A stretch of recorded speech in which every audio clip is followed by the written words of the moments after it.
evening, everyone. I think we still have a few people left to join us, but I just want to start off as we've reached 7 o'clock and welcome you all to tonight's webinar online talk with Elizabeth Lowry, who has joined us remotely from the wilds of Oxfordshire and is going to talk to us about her book, The Chosen, which tracks the life of Emma and Hardy and explores that relationship there.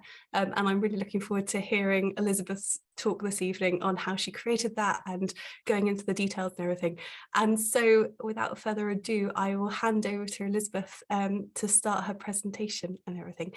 Just a reminder that if you have any questions for Elizabeth while she's presenting, if you put them into the question and answer section at the bottom of the screens, then Kathy and I will field those at the end of the talk so that we can put all of your burning questions to Elizabeth in the last 15 minutes or so. So thank you so much, Elizabeth. Thank you very much. Thanks, Harriet. I'm just going to share my screen now. Let's just see if we can all see that. Good, that seems to have worked. And can you all hear me? I'm assuming yes, good. Welcome, everyone. Welcome. I'm just delighted to be here with you this evening, celebrating the magnificent exhibition of Thomas Hardy's life and work, mounted by Wessex Museums in Dorset, Salisbury, Poole, and Wiltshire. If you haven't yet been, and if you can go before this Cross Counties event closes at the end of October, please do. It's absolutely glorious, covering everything that matters most to our reading and understanding of Hardy, from the social tensions of his time to religion, women's rights, local superstitions, the landscape he so loved, and the people he knew. Hardy is certainly a writer who bears revisiting. Whenever we meet him, he always has something new to say to us about life and death, and about love. I'd like to talk to you tonight about my own very personal encounter with Hardy as I've imagined him in my new novel, The Chosen. The Chosen tells the story of the days immediately following the death of Thomas Hardy's first wife, Emma, in November 1912, and of Hardy's writing of Tess of the D'Urbervilles some 20 years earlier in 1890. It's also the story of how some of the greatest love poems in English, Hardy's poems of 1912 to 13, written in memory of Emma, came to exist. I'm going to talk for a little while, and then we'll have time for questions and answers afterwards. I know there are several Hardy experts in the audience with us tonight, so please be gentle with me.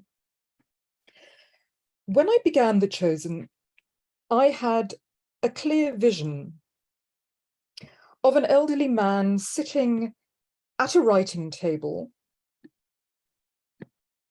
after a lifetime success as a novelist and poet. Thomas Hardy at 72, looking rather as he does here, surrounded by books and dressed, and not in a three-piece suit, but in the shabby trousers he likes to wear while working, and he's warding off all interruptions.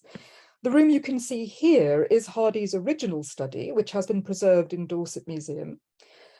In The Chosen, I imagine that he's used to writing all day. He lives a quite separate life from Emma, his wife of over 40 years. Now, for 2 decades, Emma has kept to herself in the attic rooms at the top of Maxgate, the big red brick house in Dorchester, shown here from the back, which Hardy built for her in 1885, with the help of his father and brother, while he's worked in the study directly below. Now, the white oval I've drawn here shows the windows of her attic sitting room and bedroom, or boudoir, as she called it, and the green one immediately beneath indicates the large square window of Hardy's study. And bottom right on the slide, you can see the builder's mark for Hardy & Co., Thomas Hardy Senior's Building Company, which is on a brick inserted in the outside kitchen wall, and which I only spotted very recently. It's quite well hidden. If you go to Maxgate, do look out for it and see if you can find it. At top right is a photo of Emma, possibly the last, taken in about 1905, when she was 65. Please imagine her as she looks here when I talk about her death 7 years later. So, The Chosen. It's 1912. Once Emma was intensely involved in Tom's writing, acting as his copyist and his daily support, not least in shaping the manuscript of Tess, the novel that made his name. But their marriage has long been soured as he's become more and more absorbed in his professional life to the point where they rarely meet, and they don't speak. Emma spends her days in her attic boudoir, the 2 rooms of which you can see here as they're displayed today at Max Gate, though what she does up there, Tom doesn't really know or care. And now, quite unexpectedly, one November morning, Emma dies. The situation is made even more complicated by the fact that Tom has, for 4 or 5 years, been in a relationship with a much younger woman, a former school teacher and would-be writer called Florence Dugdale, who has been acting unofficially as his assistant.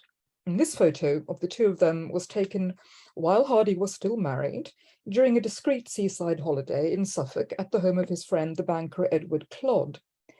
The inset chalk sketch of Florence was made by William Strang in 1910, when Strang came to Max Gate to commemorate Hardy's being awarded the Order of Merit. And rather irregularly, after Strang had finished his portrait, Hardy asked him to sketch Florence too, but not Emma. Shady doings indeed, and they're all described in The Chosen. In the days that follow Emma's death, Tom is tormented by conflicting feelings of guilt at his relationship with Florence and troubled longing for the Emma he once loved and courted many years ago. His confusion only increases when, sorting through Emma's effects, he comes across 2 manuscripts in a drawer of her attic desk. The first is a memoir of her youth and how she met him, written in an exercise book, shown here on the right, and more about this memoir in a moment.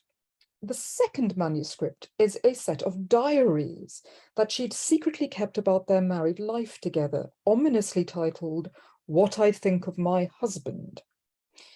In them, she accuses him of being remote and incapable of ordinary human affection and of having kept her a virtual prisoner for 40 years.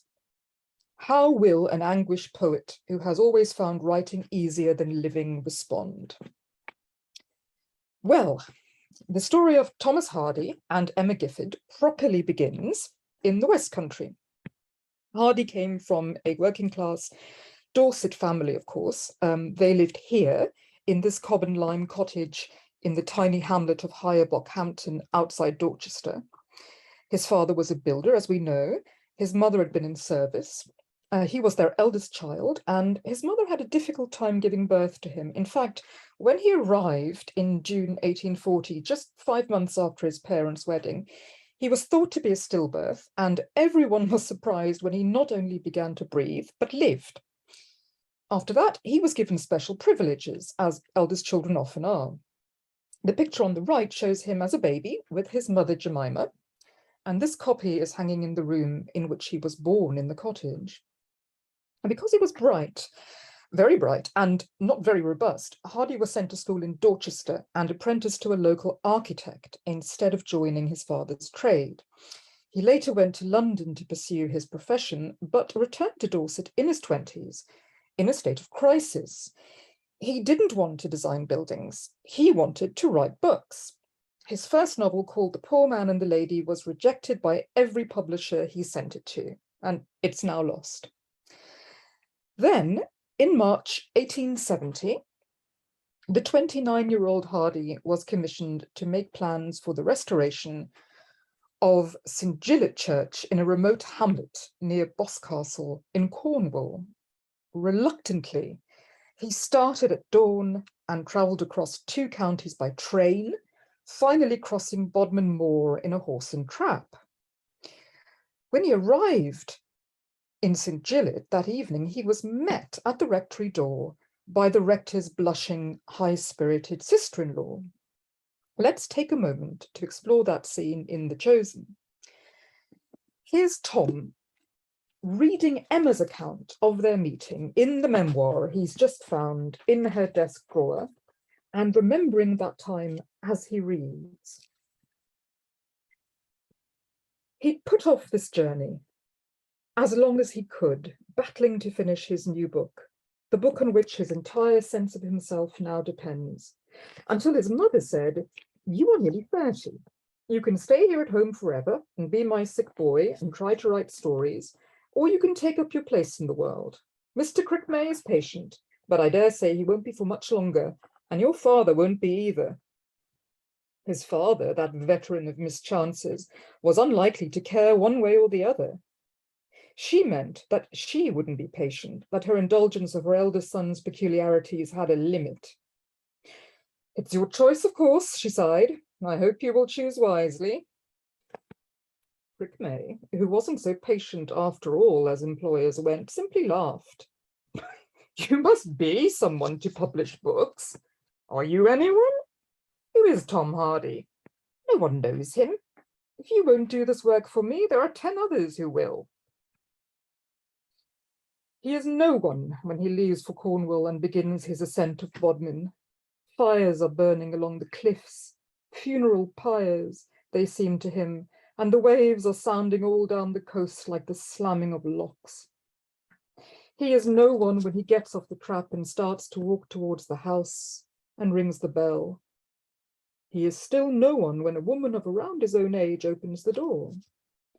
Her dress is brown. No, air blue, always, in his memory, it will be air blue. She has firm cheeks like a pink peony and squirrel-colored hair curling over her shoulders. Behind her is a great deal of dull furniture. There's a breathless urgency about her, a shimmer of fleshly vigor, as if she's just been running or hurdling. He stares at her moist upper lip, the fort of her neck, where a radiance has begun to dart and spread. He's gazing at her, riveted to the spot like a man under a spell, when she smiles. Though her smile is directed at him, it's so concentrated, so headlong, that he feels it passing through him to touch on some future self of which he's as yet only the ghostly emissary. I had to receive him alone, and felt a curious, uneasy embarrassment at receiving anyone, especially so necessary a person as the architect. I was immediately arrested by his familiar appearance, as if I had seen him in a dream.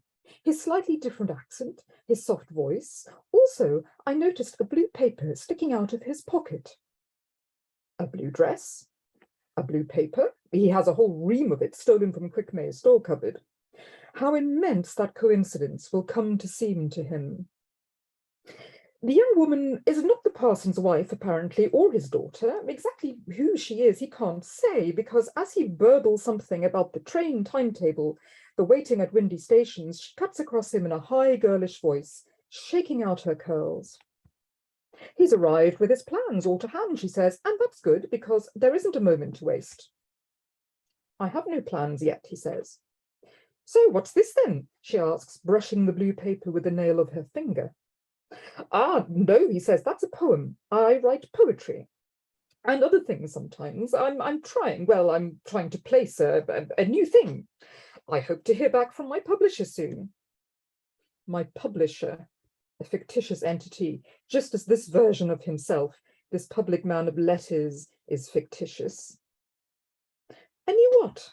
A novel? You're a writer? She's serious now, no longer smiling, her lips drawn down to a fierce line. Yes, Mrs. Holder, I suppose I am. I'm not Mrs. Holder, I'm Miss Gifford. Don't say I suppose, either you are or you aren't. Are you? Then I am, yes. I'm a writer myself. May I read it, your novel? I've only known you 5 minutes. My own mother hasn't read it yet. Probably less than that, actually, about 3. Why would any man show his work to his mother? I like to show her everything. How wonderfully eccentric of you. He's still smarting from this rebuke. He thinks it's a rebuke, when a second woman appears, older and darker than the first.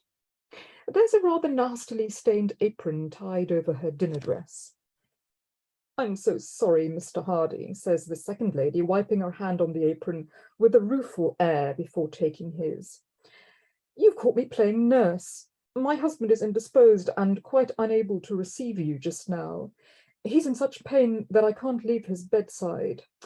Oh dear, this is most awkward. She glances around the room as if seeking counsel from the sensible furniture. We'd hoped to give you a civilized meal after your journey. The peony-cheeked woman draws her back to the door. I'll dine with him, Helen, she says in a loud whisper. She seems incapable of doing anything without a flourish. Alone?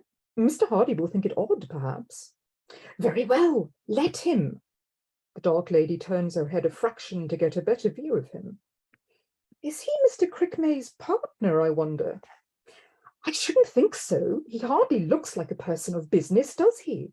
I was expecting someone quite different, some grumpy old man. He's a novelist, did you know?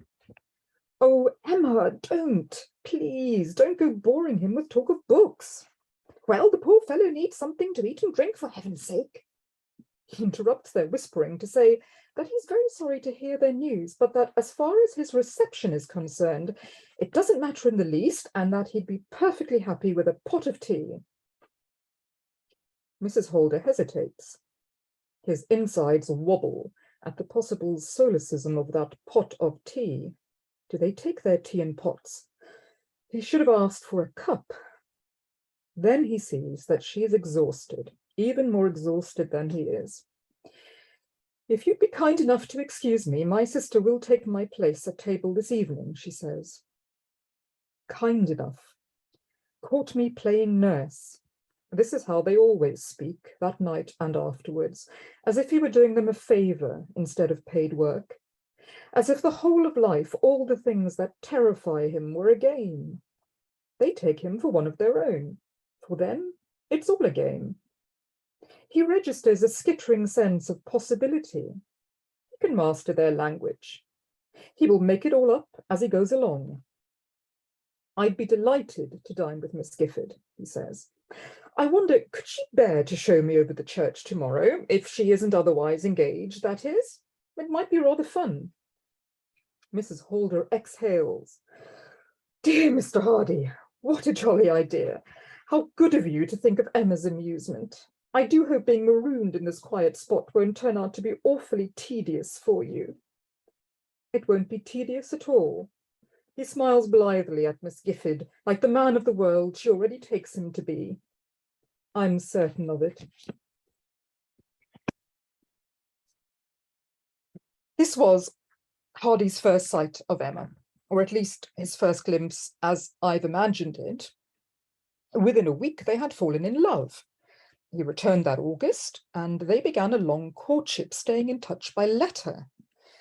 Emma would encourage Hardy in his dream of abandoning architecture to become a writer, defying her family and their class differences to marry him 4 years later. The aching love poems Hardy wrote to Emma after her death in 1912 recalled and celebrated this heightened time, but only once it was too late.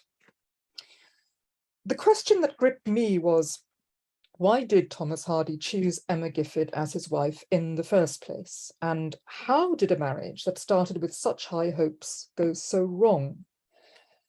It appears that even more than her rosy good looks and vivaciousness, Emma's appeal for Hardy lay in the absolute faith she had in his literary abilities and her love of literature itself.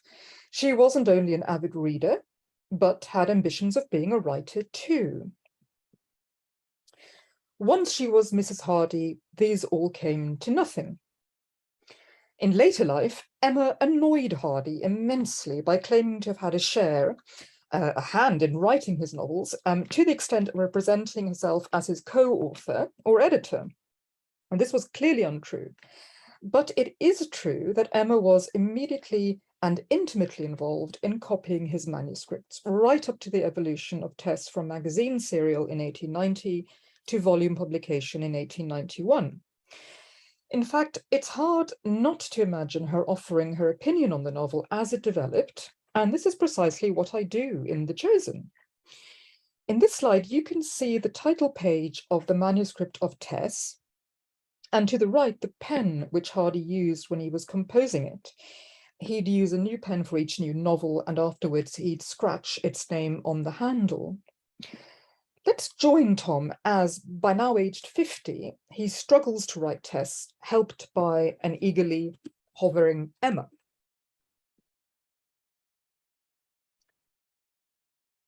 For weeks, he's been writing steadily, with Emma to copy out his changes to the first half of the book. He's pressed on with the second. Emma, the hinged syllables of her name dart briefly through his thoughts. The arrangement is going better than he dared hope. She's quick and rarely disturbs him. She seems untroubled by his revisions and uncertainties. And after the initial anxiety of that self-exposure, he's found that he's been able to exclude her again. If she'd been a different woman, alive to his dreams, still the girl he'd courted so many years ago on Beanie Cliff, it might have been otherwise. Or if he'd been a different man, perhaps. He casts his eye back on the beginning of the new phase of his story. The awful moment of revelation is over. His heroine has confessed her guilty secret, the birth and death of her illegitimate child, to the young man she is married. She's not the woman her husband took her for. Within hours of their wedding, the two have started to face each other without illusions. The fire in the grate looked impish, demoniacally funny, as if it did not care in the least about her strait. The fender grinned idly, as if it too did not care. The light from the water bottle was merely engaged in a chromatic problem. All material objects around announced their irresponsibility with terrible iteration. And yet nothing had changed since the moments when he had been kissing her. He pauses, inserts a qualification, or rather, nothing in the substance of things. What is it that changes when you realize that you've been in love with someone who has never, in fact, existed? They'll accuse him of being fantastical, his editors, the critics, yet isn't he simply describing in dramatic form what every married couple must at some point experience? What's lost when your idea of the other dies? He knows the answer, only the entire world. In brisk, tight letters, he adds, but the essence of things had changed. The door jerks open. Tom, he glances up. He says. Oh my, you've already begun. I didn't mean to interrupt you. I just wanted to give you these pages. Emma lays a bundle of manuscript on the table.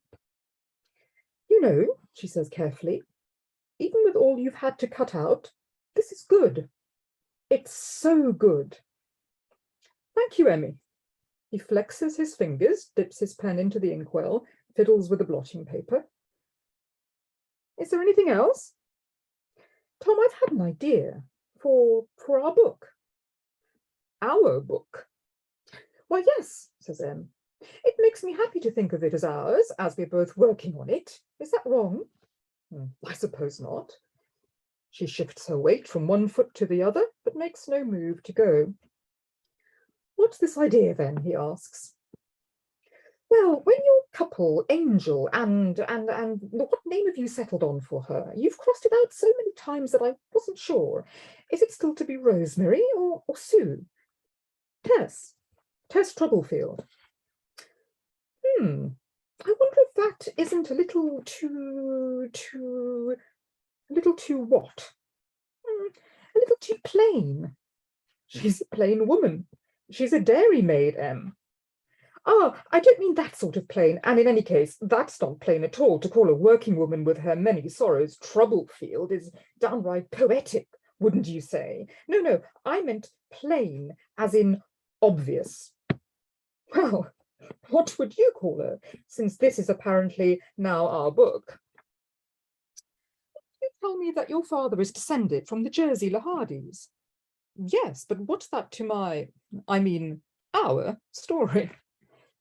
Lots of Dorset labouring families have names that sound as if they might once have had a fair bit of poetry to them. The Goulds, The Quintons and those handsome Carters at Lower Bockhampton, the what are they called? The ones who all look as if they should be striding around in chainmail. You mean the Debbie houses? They used to be the DeBio family. Well, that's what they tell people anyway. Exactly. You could do that with the name. Do what, my dear? You know, take a real one and smudge it a bit. Smudge it. Blur the edges. Blend it in. He smiles. I'll think about it. Thank you. Though he nods at Em encouragingly, she doesn't appear inclined to leave. He notices now that she's holding a square velvet box of some sort. We haven't got to my idea yet, she says. Haven't we? He lays down his pen, resigned to playing his part. The sooner they perform this scene, the sooner he can get back to his couple and to the revelation he's just had of the illusory nature of the beloved, a truth that seems all too close to home as his eyes meet the expectant eyes of his wife. He says, what else did you have in mind? This Tess of ours.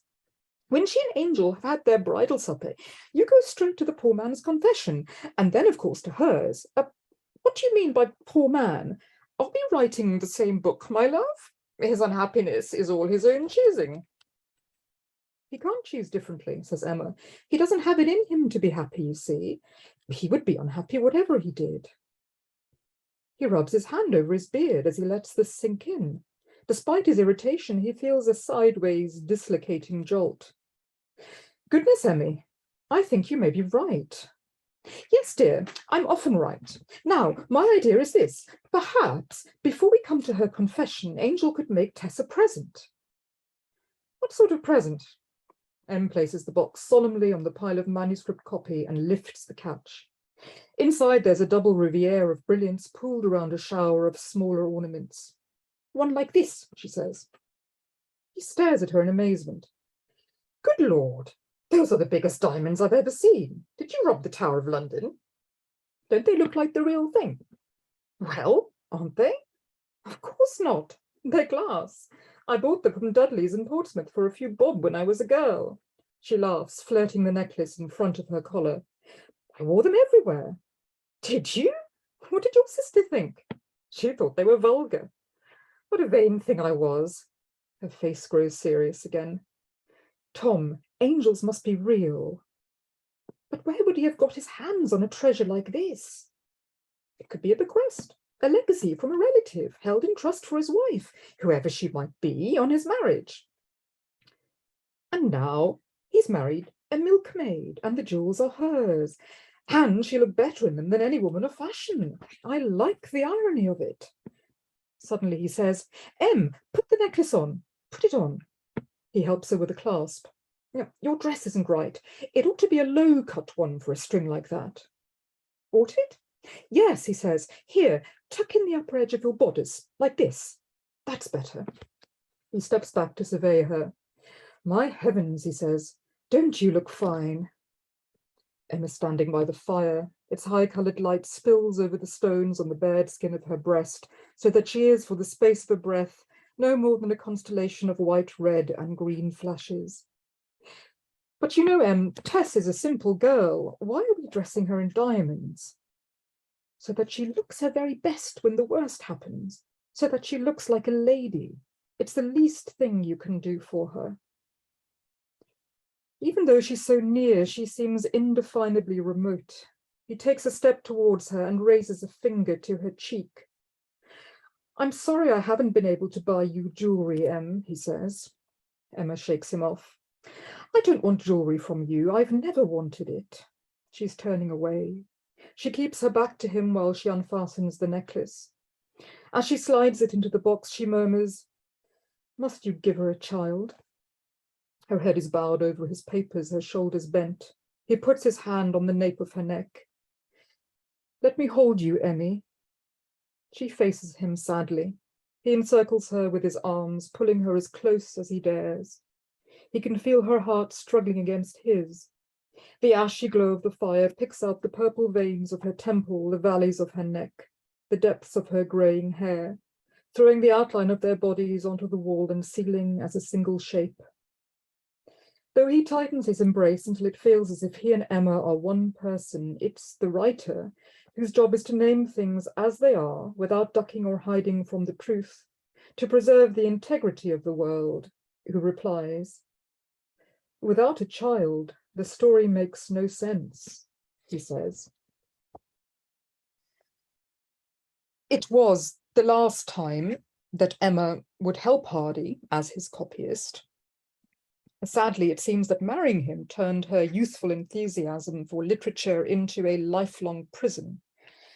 She really did keep those diaries chronicling her dissatisfaction with the marriage. In 2 letters, Florence Dugdale, who would become Hardy's second wife, records his horrified reaction at discovering them.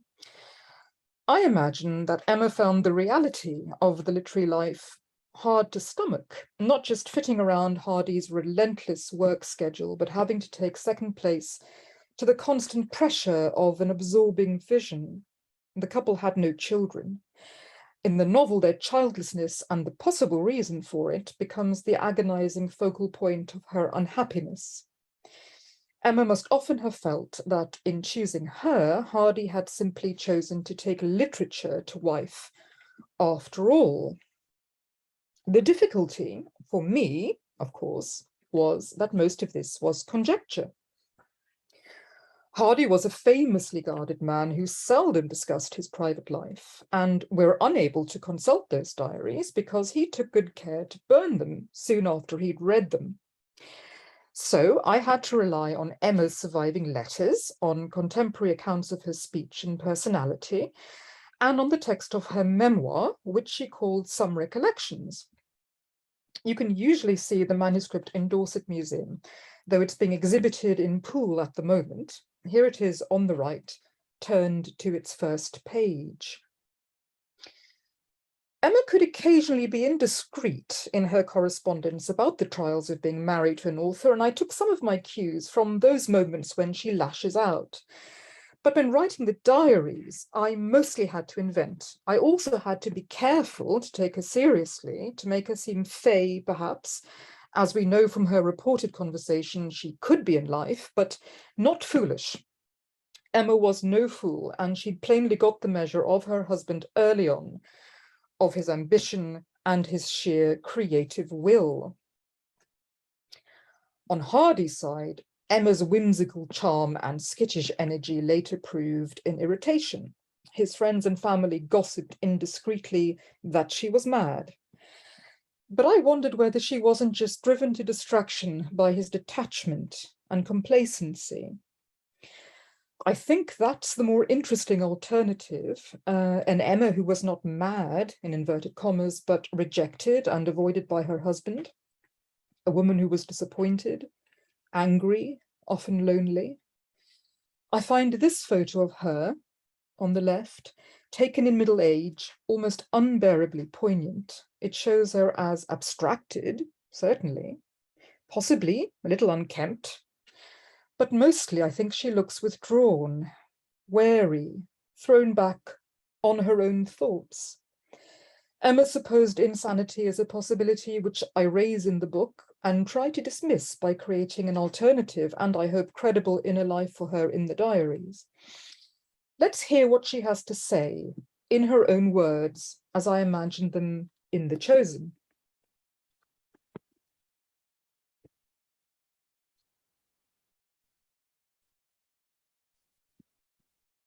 July 27th, 1896. Another novel, another successless scandal, or perhaps just a scandal, plain and simple. The whole county is in a stir about Jude. Eliza Woodhomer called today, and as I poured our tea, I could see that she was itching to address me in italics. "Oh, Mrs. Hardy," she panted, ignoring the cup I put before her and grabbing my hand instead. "I am so very sorry for you." She drew closer. "That last book, the one with the milkmaid, and now this filthy stonemason, all those carnal doings. I hear that the Bishop of Wakefield has thrown his copy into the fire." "Really?" I said. "The bishop has a fire going in summer large enough to burn a 500-page novel?" You must be as appalled as any of us that Mr. Hardy has seen fit to describe marriage as a hopelessly vulgar institution, she persisted. You have challenged him, I trust. What good do you think that does? I didn't see the manuscript before it was published. These days he keeps his work quite hidden from me. But you should say something. You are his wife. I could hardly tell her that since he's become so visible to the public, he behaves as if neither of us were quite real. He works alone in his new study directly beneath my feet, while I curl myself into the attic space above his head. This is how we exist now, two people in their coffins, two ghosts, stacked one on top of the other. I merely smiled. My dear Mrs. Woodhomer, I said, if my husband set any store by that hopelessly vulgar fact, you and I wouldn't be having this conversation. 30th of March, 1897. So many ghostly afternoons spent in silent rooms. I came up to the attic at midday with a new book from the library, but I couldn't open it. Here it all was, the narrow corridor, the low door, the dark floor with the gleam of sunlight on it from the dormer. Yes, I thought, this is the place. Something must happen now. I sat at the table and waited. My feet grew hot in the sun, and after some time I removed my shoes and stockings. A pleasant breeze blew through the window. I sat looking at the little toes crumpled under. All at once the light seemed to me like an alley of brightness down which I could dance if only I tried. I got up and attempted to perform a leap. It was remarkably easy, almost like flying. This is how being at one with the air feels, I thought. The air. We fret about it being too cold or moist or too rushing, buffeting us on land or water. It has all sorts of life-giving qualities, yet it seldom quite suits us, or not for long anywhere. Finally, being unable to use it, we die for want of it. I leaped again, and again, and again, with my limbs spread out. The breeze blew over and round me, and the sun shone on. A rat-a-tat-tat came at the door. It was Tom. Emma, he said, what are you doing? I can hear you, you know. I can hear every movement you make. The sound of his voice brought me back to myself. I'm stretching, I said. I am thinking. Thinking? While making all that noise? Yes, I am stretching my mind. Though truthfully, I wasn't sure anymore. 15th of December, 1898. Tom's first volume of poetry is out this week. He tells me that from now on he is going to be a poet only. I admit that I felt no small relief till I picked up the copy sent by the printer and came across The Ivy Wife. The creature in these verses, is she a creeper, some sort of parasite? Tries to attach herself first to a tall beech tree, then to a plane tree, but is rebuffed. Finally, she manages to trap an ash by weaving her green claw around him, and in gaining his strength and height, so cramps and binds him that she fells them both. Tom, what's this? I asked. It's a poem about plants, he said. I think not. Come, Em, it mentions 3 particular species of tree. Yes, and 1 particular species of misery. You seem determined these days to make some sort of point about, well, about marriage, about me. Why must everything I write be about you? I don't know, I cried. Why do you insist on slighting me? Why, now that you are so admired, must you tear down our life together? I've never insisted on anything, Emmy. I've only ever tried to provide for you as a husband should. My whole thought has been to make you comfortable and happy. So, you don't mean to tell the world that I hobble and choke you? You're being unreasonable, he said, keeping his eyes firmly fixed on his waistcoat buttons. People notice, Em. My sisters have heard reports about the town and are concerned about you. His sisters, that cut-price coven on the heath, that clump of nettles, goading and stinging him with gossip. I was so angry I couldn't speak. I fear I am prejudiced against authors. Too often they wear out the lives of others with their moanings if unsuccessful, and if they do become successful, they throw their aider over the parapets. 14th of February, 1899. T wrote all morning, and this afternoon, as the setting sun drew a violet bow along the hilltops, he started off on a walk up Conigar. On seeing that I was unoccupied, he asked me with a great show of solicitude if I wanted to join him. No, thank you, I said. I think I shall go back to my attic and read. It was a lie. Novels and poetry do not appeal to me as they once did. I no longer believe that literature can tell us anything true about this world, or that love proper and enduring is in the nature of men. I have learned that from my husband. What's certain is that Hardy's reaction to Emma's death wasn't what anyone expected. Florence assumed that he'd be relieved to be free. Instead, he shut himself away and began an outpouring of love poetry unequaled in English literature for its candor and lacerating regret. Emma haunted him. For a while, the memory of her and the guilt he felt turned him into a ghost in his own life. He looked for her incessantly, imagined he saw her walking in the garden at dusk, obsessed over every small detail of their early courtship. In The Chosen, we follow him as he has to reevaluate his entire marriage and take responsibility for his share in its failure. Too late, he realizes that he still loves his wife. For the rest of his life, Thomas Hardy kept his desk calendar set to the date of their first meeting, Monday, the 7th of March. Here it is on the right, and you can see it in Dorset Museum too. There you will also find the manuscript of the poems of 1912 to 13, which he wrote after Emma's death, shown here. They are extraordinary. They're the record of 42 years, a complete summary of his adult life. They explore the whole arc of his feeling for Emma, from his first sight of her, through courtship to marriage to quarrel, staleness, disillusion, bitterness, division, and finally death, which is not the end of the story. Then we get self-examination, remorse, and the rebirth of love, and the act of remembering itself. At the very end of The Chosen, we see Tom sitting at his table once again, beginning to write the poem that will become The Voice. As he does so, he looks out at the great beach in the garden. The branching pattern of the beach represents his own conscious life. I wanted to suggest a person who's come to know himself within a reality which is, as he finally sees, larger and more intricate than he is.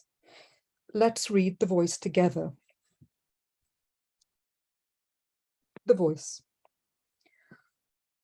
Woman much missed, how you call to me, saying that now you are not as you were, when you had changed from the one who was all to me, but as at first, when our day was fair.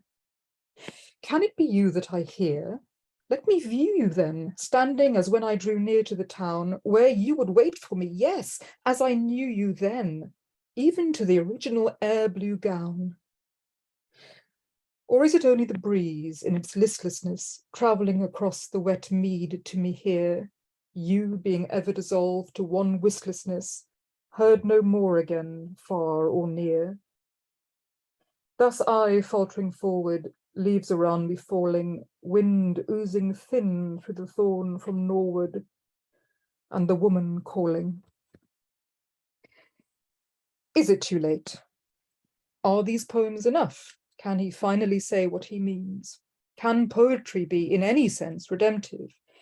In this case, I think it can, and that it was. In The Chosen, Tom realizes that he hasn't really lost Emma, that she lives in him, and that writing is the one authentic way he has left of speaking to her. It's not all gloomy. My favorite moment in the book is when Tom wakes one night and feels a dry leaf that's blown through the open window, brushing his palm. Just for a moment, he believes it's Emma.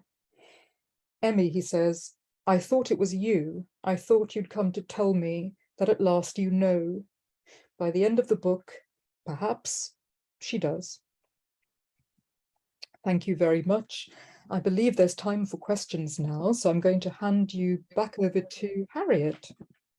Hello, thank you so much, Elizabeth. That was incredible. And especially to just get those kind of voices that you bring out behind these texts and objects that I personally have become so familiar with over the last few years. It's been a real treat, and we have indeed got lots of questions for you lined up. So the first one is from a student who is currently studying Tess d'Urberville's at A-level, and says she was wondering if there are any particular bits of context or points of view that you find particularly interesting about Tess that you think might help her in her understanding of this novel. So I know it's kind of slightly off the topic of Emma, but Absolutely. really interesting considering what your kind of like insights into imagining these dialogues between Emma and Hardy surrounding that creation of the novel. Oh, it's always wonderful to hear from somebody who's reading Hardy, possibly for the first time, I suppose. Yes, absolutely. I think when you're reading Tess, do bear in mind how absolutely shocking this book was for its time. That's why Hardy had such difficulty placing it with the publisher, because he had to cut huge amounts out of the magazine version, which he then restored later with Emma's help as his copyist when it became to be published as a volume in 1891. So do have a look at the way he writes about women, the way that he's able to inhabit a woman's consciousness and a woman's feelings. And do look also at the very daring subtitle he gave the novel at the last moment. As he was about to send off the manuscript, he decided to add the words "a pure woman." And this is a woman who has had premarital sex, who's had an illegitimate child, who in the end ends up as the mistress of the man who seduced her, possibly raped her, depending on how we read the novel. And yet he calls her a pure woman. Why does he do that? You know, in what ways is he challenging the way that women might have been seen in 1890 and 1891 and departing from that conventional view? I think that's very interesting. But also look at the language of Tess, because it is, in many ways, it functions like a poem. The images are so immediate. The evocation of landscape as a sort of correlation, a correlative to Tess's own journey through life, the various stages of her progress and the settings in which he chooses to display that progress, I think are very, very important. So always bear those two things in mind, I think, when you're reading the novel, and good luck with your A-levels. That's great. And at risk of stealing Elizabeth thunder, I'll just quickly say there's an amazing online archive of digitized letters, 100 of Hardy's letters, which are online if you Google Hardy correspondence, as in plural correspondence. And if you then put Tess d'Urberville's into the search bar on that, you get a lot of letters back from fans telling them what their responses were from Tess. So that's kind of a really interesting idea if you're studying him, to see how contemporary audiences responded to him, and also to look into the story of Elizabeth Martha Brown, who was one of the key influences on the story creation, and just understand how she was received at the time as a real woman. And a quick plug for our future talk on the 13th of October, which is looking at those parallels between her life and the fiction. Sorry, Elizabeth. No, absolutely. It's wonderful when you see readers writing to Hardy saying, "Dear Mr. Hardy, you know, you don't know me, I live in America, but actually you've just described my life story," you know, and then, you know, it's rather like writing to an agony aunt. They spill out the tale, you know, their own personal history. Clearly they felt such a connection with the story that they were able to unburden themselves to this complete stranger. So that shows you how well he understood an aspect of female experience, perhaps, which nobody else had dared tackle in quite the same way. And our next one is saying, it is evident from your novel, Elizabeth, that you have done a lot of research and it has been extensive. So congratulations. Could you tell us a little about it? And for example, did you visit the Hardy sites, and what else did you do to prepare for it? Yes, do you know, I've read and loved Hardy for a very long time, and taught Hardy as well. I used to be a teacher. Apart from reading the fiction, reading the letters, reading his own ghost-written biography, because he himself, believe it or not, penned his own biography, which was published posthumously after his death under the name of his wife, his second wife, Florence. I also went to Dorset and yes, and made regular pilgrimages to the Hardy places. I think when you're a writer, it's very easy to be seduced by paper. by the belief that if you've looked at maps and if you've read, words, that somehow you've got the sense of a place. And then when you actually go to a physical location, you realize the one thing that reading can't give you is a sense of scale. It can't give you the sort of the quality of the light of a place, the smells, the sounds. You have to be there. So I went regularly to Dorset from about, I suppose, 2017 onwards, and was due to go back again. I took my family there every year, due to go back again in 2020, when, of course, the pandemic arrived on these shores, and very sadly, we had to cancel that particular summer trip. So we went back again this summer, just to sort of say goodbye to the landscape in some ways. But it was very important to go to Maxgate, the house in which The Chosen is set, and to Hardy's cottage, and to do the Hardy walks, to walk across the landscape where he himself loved to walk well into his 70s. So do go if you can. It is like stepping into what he called this half dream, half real world. In the end, you're not quite sure what he's invented, what's real. The names that he gave places are always superimposed in your mind over the actual names, and it's the most wonderful sort of making real, coming alive of the fiction. Thank you so much. I think that's a brilliant one. And thank you, Jill, for that question. And our next one is taking a slightly different tack, and it's going a bit more personal and saying, this is from Catherine Roberts, who has said, given their different backgrounds, their long distance relationship and its hiatuses and their individual ambitions, basically the fact that Thomas and Emma seem to have a lot thrown at them, why do you think that they actually wanted to get married to each other? Well, I think it began with a very strong, I suppose, physical attraction, certainly, which is quite important. But they did share this passion for literature as a transformative force. I think, she was desperately lonely. She was living in a very out of the way place with her sister and brother-in-law in Cornwall. He was looking for somebody who would understand his ambition to write and support him when his own family didn't. They couldn't understand why, when he had the sensible day job, why he wanted to throw all this away and eke out a living as a novelist. And Emma believed in him. And that's a very potent thing when you have a crazy dream and a very attractive other person tells you, yes, darling, this is exactly what you should be doing, and is willing to support you, in the face of all the odds, and to help you practically, to copy out your manuscripts. What would the equivalent be today? I suppose to sit at the MacBook typing it up for you. I don't know, to send out your submissions. Proof everything. Exactly. So I think don't underestimate the importance of that for somebody who really wants to write. And I think in her case, she loved reading and she really did believe in stories and novels. And I think, as I said, a little while ago, I think the tragedy of her story is that what was essentially this adolescent passion for books, in her case, led her into this marriage to a writer. And the reality turned out to be a lot crueler than I think people imagine. When they think of novelists, when they think of writers. So I'm sure there were real points of affinity between them. And it is very, very sad that things did not work out in the way that they might have.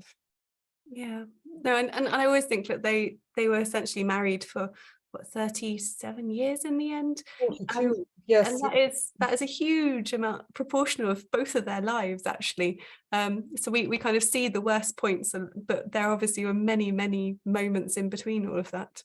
But yes, I will thank you so much for that, Catherine. And I think this may be the same person who asked the question the first time, who's studying Tess.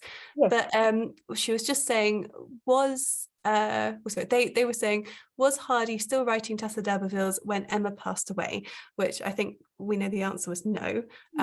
Because Tess actually went to live through the whole of Jude and was very, very upset by Jude, which came after Tessa d'Urberville's. But the question was, if so, would this have characterized his writing or characterization in any way?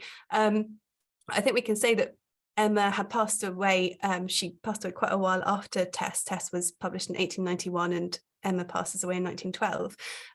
But I think maybe if you want to answer that, Elizabeth, in terms of what effect did Emma's death have on his writing? Yes, I mean, do remember that Hardy, Hardy went on to publish very few novels, really. After the 1890s, his last published novel, his last novel was Jude the Obscure in 1895, and then he reissued a novel he'd written earlier, The Pursuit of the Well-Beloved.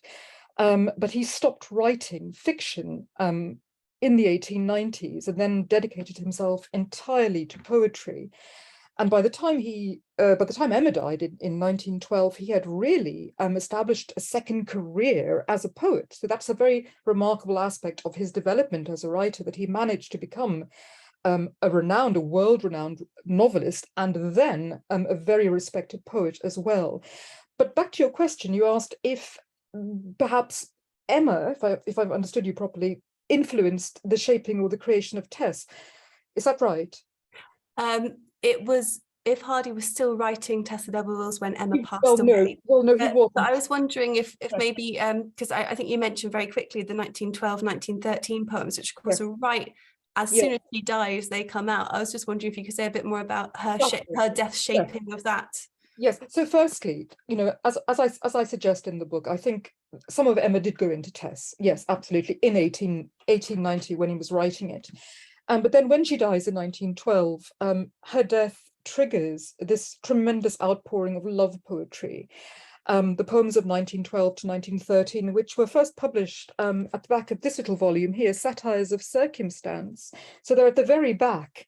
And they are the most incredible love poems. And in them, he revisits the young Emma and his courtship of her. And he also sort of ranges back and forth between the past and the present, and remembers her as she was recently before her death. So, this is his testament, if you like, to their relationship. And in fact, he carried on writing poems to her throughout his life, so that by the end of Hardy's life, and he dies in 1928, at the age, in his late 70s, of 78, of 87, he'd written about 100 of these wonderful poems to Emma, to his dead wife. So he never stopped engaging with their story, right up to the very end. So she certainly inspired him, yes. Thank you. I hope that answers your question. If there's anything you want more clarification for, pop another question back in the bottom. And then we have Catherine Roberts again with the question, do we belittle Hardy's talent for searching for autobiographical collections? So I suppose by reading autobiography into his fiction, are we kind of belittling his talent as a writer? Do you know, when you begin to read about Hardy's life, you realize how much of it is hidden in plain view in the novels. He was a very autobiographical writer. He just didn't call things by their real names. And of course, as I said before, he creates this half real, half dream country of Wessex, where he blends fact and fiction. So I would say, no, I'd say it's not important, it's not essential to know about Hardy's life in order to read his fiction, or indeed his poetry. It's interesting. It's certainly, I think, enriching when you're able to, to attach a real place to a fictional place in a novel by Hardy, but it's not essential. And I think in the end, it's rather than being belittling or reductive, I think it helps us to understand the world that shaped him and the places that shaped and fed him. No, I think I agree with that. If I may jump in here and say, I think through the research I've done through the exhibition, it's amazing how when you see the autobiographical paralleling the fictional, it actually helps you see the ways that he's changed the fictional from the reality, and then being able to kind of see what those choices have been bringing about. But no, that's a really interesting one, Catherine, and I hope that Hardy doesn't feel belittled by us reading biographical parallels into his work, wherever he may be. Next, we've got Natalie Fry asking, which is your favourite Hardy novel, Elizabeth? Which one most informed the writing of The Chosen? Was it A Pair of Blue Eyes? Do you know, actually, it's not really A Pair of Blue Eyes. My favourite Hardy novel is Tess of the D'Urbervilles. Having said that, I also have a very soft spot for Far from the Madding Crowd, simply because I think in that book, you still see this wonderful balance between the light and the dark. It's almost like a ballad, if you like. where, you know, you have the soldier, you have the woman who's being wooed by different men, there's tragedy, but then it ends with marriage, it ends with a sort of happy resolution. It's very much like a ballad, like a country ballad. And I love that. I love the balance of the light and the dark. Whereas by the time we get to Tess, you know, he's much more pessimistic, and he doesn't give us that careful weightedness, if you like. But having said that, I love it for its language, for its emotion, for its understanding of this particular woman that he's created. So I think that is the one that possibly, you know, apart from the poems of 1912 to 13, that's the text that's sort of most embedded in The Chosen, and it still remains my favorite Hardy novel too. Oh, I think that was a lovely answer. And yeah, it's lovely also just to have those memories of, oh yes, Tess, Far from the Madding Crowd, Pair of Blue Eyes, revisiting all these fictions. We've got another student here saying, I am also studying Tess the d'Urbervilles. How do you think Hardy's own religious views affected his characterization of Tess and the other characters, especially women? That's a big, heavy question considering we're now at 1 minute past 8. So yes, I hand it over to you, Elizabeth, to decide how light touch or how heavy touch you want to go with that one. But thank you, Matilda. That's an excellent question. I'm sorry that we've kind of got to such a short time. It's a wonderful question. I think he was feeling very angry when he wrote Tess of the d'Urbervilles. He was feeling enraged at what he saw as the hypocrisy of his supposedly Christian society, and the lack of charity shown to women, to people who had sinned or erred or fallen, whatever, however you like to describe it. And I think he was motivated by rage. He was motivated by desire to expose, and the lack of charity, to use another sort of, you know, Christian term, shown towards people who had failed in some way to live up to the Christian ideal of marriage, of sort of chaste sexuality within marriage. So I think it's very important. He was, of course, himself, you know, not a believer. He lost his faith fairly early on, although he remained a fairly frequent churchgoer and somebody who remained fond of the forms and the liturgy and the psalms and the songs of Christianity, the hymns of Christianity.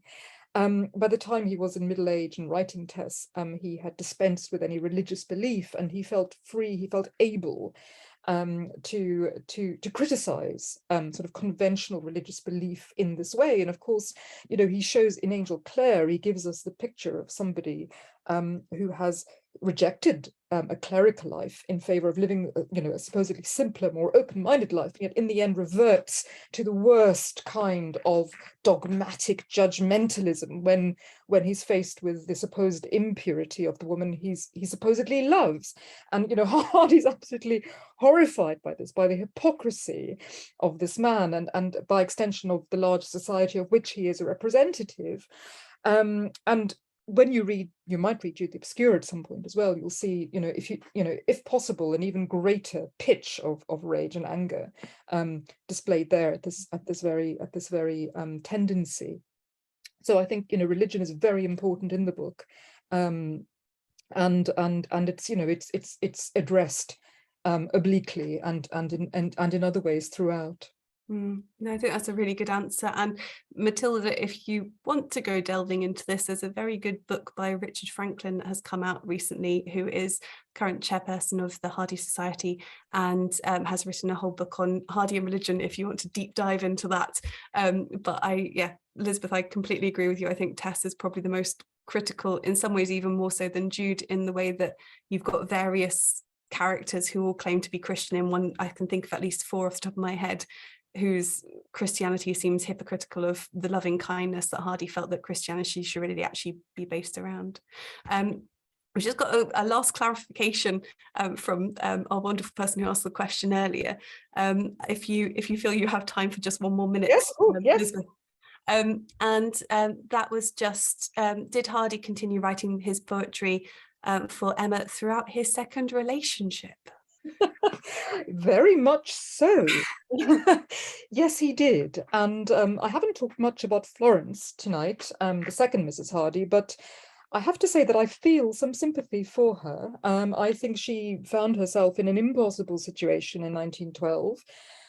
The extent of her relationship with Hardy is, you know, it's uncertain, but at the time of Emma's death, Whether it had become a physical relationship or not, I very much doubt it, although they were clearly emotionally involved with each other. And suddenly she found him free to remarry at the death of his first wife, something that neither of them had ever expected. So suddenly she had to make decisions. What does she do? He was significantly older than she was, nearly four decades, 40 years older. What does this young woman do? Does she love him? Does she love him enough to marry him? People are talking, people are gossiping. But at least she expects that if she does say yes, that she's going to give him the happy marriage that he so clearly failed to have with his first wife. And then what happens? No sooner is the first wife no longer in the picture than he sits down and he begins this outpouring of love poetry in her memory. And poor Florence is a letter in which he writes, what will people think? He must think that he's bitterly unhappy with me, because he's mourning, the loss of his first wife to this extent. So yes, he did continue to write poetry to Emma throughout his second marriage, and Florence found it very hard to take. And as I understand it, Florence was actually having to edit a lot of these because she was kind of acting as his secretary as well, which I always just think is the most heart-rending thing ever, that some of his most beautiful poetry is now acknowledged, by many to be some of the most beautiful grief poetry ever written by an English poet. Yes. And his poor second wife was having to sit there editing it all, going, yeah, no, I think maybe you should change this word. It doesn't quite fit. And I always, that's one of my deepest sympathies for Florence. Absolutely. No, you do feel sorry for her on many levels, and that's certainly one. He did write poems about Florence too, it has to be said, but he wrote many more about Emma. So make of that what you will. Oh, thank you so much for that little clarification. And thank you so much, everyone, for staying for all these questions. I think we've nearly I don't think we've lost anyone. And also just a thank you to our sponsors, Battens, and also to the funders, Alice Endland Cooper Dean Foundation, who have funded this lecture series. To anyone who's more interested in learning more about the Tess story and the story behind that, we have a talk looking at the story of Elizabeth Martha Brown, who was hanged in Dorchester in 1856, and her death massively influenced Hardy's writing of Tess of Zerbervilles, and that's on the 13th of October. And so please do join us again for that. And otherwise, thank you so much, Elizabeth. It's been absolutely wonderful to hear your side of things and to have such a wonderful, interesting evening with you. Thank you. Thank you so much. Thank you, everyone.